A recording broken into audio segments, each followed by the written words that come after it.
Breakfast television weather is brought to you by Reactin. Provides 24-hour relief for your worst allergy symptoms. Good morning. What a weekend we had in terms of active weather. Continues through this morning. This system bringing up all that moisture out of the Gulf of Mexico.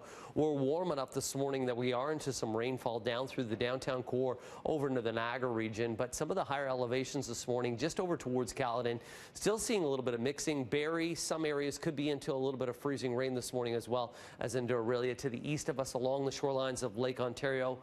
Seeing some rainfall. However, that rain combined with the ice pellets that we saw through the weekend with the accumulation, just a sloppy mess. A lot of flooding this morning, a lot of ponding and pooling out there on the roadways. Ice coming off vehicles, ice coming off buildings. Winds continuing right now at about 37 kilometers per hour out of the east. Gusts this morning could be as strong as 40 to almost 70 kilometers per hour. Becoming light around 1 p.m. The rain will end about 1, and then a risk of scattered showers through the afternoon. Temperatures Toronto, Hamilton over to London into Goddard. We're sitting right around +1. Similar conditions Peterborough over to Kingston. Ottawa this morning, you're sitting around -1. Your daytime high today, 5 degrees. Should dry things up late into the afternoon. Tomorrow, we could even see a little bit of wet snow tomorrow morning, and then we'll start to really dry things up as we get into the later part of the day on Tuesday. And finally, we'll welcome some sunshine after significant days of cloud cover and sloppy, wet, just awful conditions. 9 degrees on Wednesday. That's going to be nice to see some sun finally, Kerry. Over to you. Yeah, I think a lot of people will be welcoming that sunshine for sure. Right now, 400, that is closed off both north and southbound. Just south of Barrie between Mapleview and Innisfil Beach Road. No traffic getting through whatsoever. That's because of a crash. And we do have a camera heading to that scene right now. As for what we can see on the traffic cameras, southbound Don Valley Parkway, we just had an issue clear. It was just before Bloor, a stalled vehicle, but they managed to get that out of there. But it is a busy drive on that route. You can see that traffic backing up as you approach Don Mills and continues busy too just south of Bloor. We have a lot of potholes reported on the Gardiner right now. Anywhere eastbound just between Spadina and Yonge, so watch out. Lots of potholes as well reported westbound 401 around the Leslie area and the Express, so use extra caution there.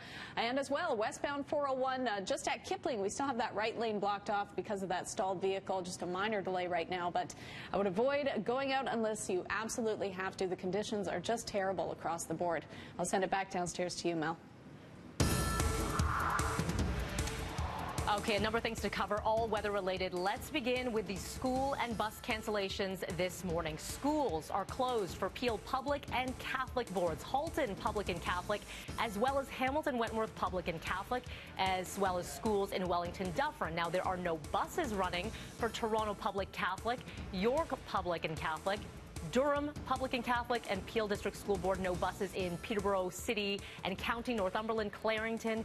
Also seeing some cancellations in Huron, Perth, as well as Wellington Dufferin in Simcoe County. All buses as well in the Tri-Board Student Transportation, Algonquin, Lakeshore Limestone, Prince Edward District, Trillium Lakelands, and Haliburton, Muskoka, and Kawartha Lakes. So, full list for you, bttoronto.ca/Storm Center.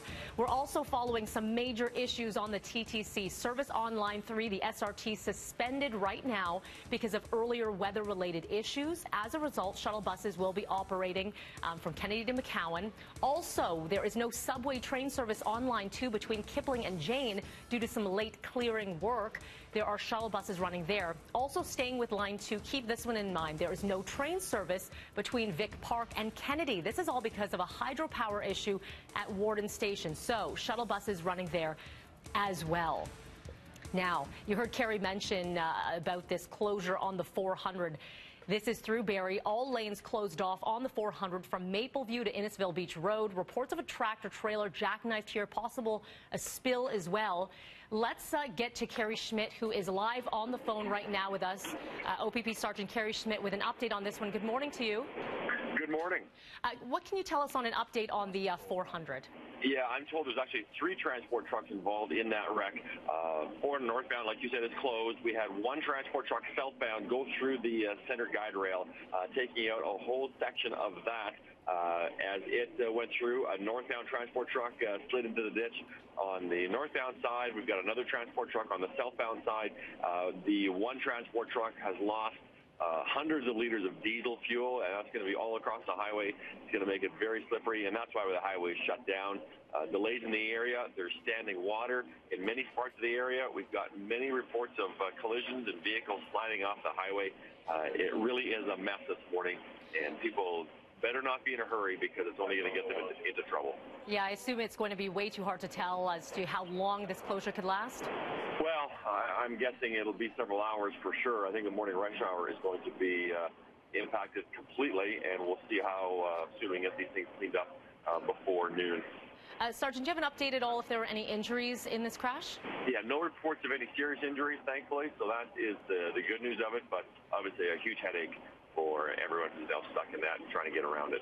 Can we talk a little bit about some of the efforts from the OPP and emergency response throughout the weekend? You were tweeting out in the hundreds per day of accidents that we've been seeing out on the roads. What can you advise drivers today? Well, it may feel warmer. It may look like it's just rain, but there is still plenty of snow and slush on the highways. I'm driving on the 400 right now, and even the left lane is covered in slush.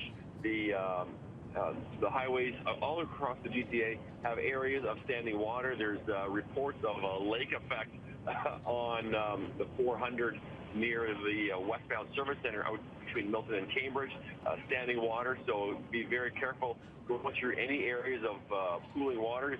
Hydroplaning could cause people to lose control, and we don't want that to cause more problems. I have seen salters and plows out there putting down salt and actually plowing that slush and trying to push that water off the highway. But some of those catch basins are going to be plugged up with all this slush that's moving down to the catch basin. So wherever you're driving, give yourself lots of space and extra time because you're going to need it. Yeah, some good advice. All right, thank you so much for that, and thank you for the update on the 400. We'll talk to you in just a bit. Okay. Now, we also want to take you downtown here where we are watching the waves crashing along Lake Ontario. This is a look near by Lakeshore and Royal York. This rain expected to continue to fall steadily until the noon hour. And have a look at this. You can also expect some wind gusts still upwards of 60 kilometers an hour. So as a result, the Toronto Region and Conservation Authority issuing a flood watch, reminding everyone, please stay clear from all of those waterways as well. Those banks can be slippery. Coming up in about 45 minutes time, we will be speaking to a representative from the Conservation Authority on where the flood levels are, where the water levels are at, and what you can do to stay safe.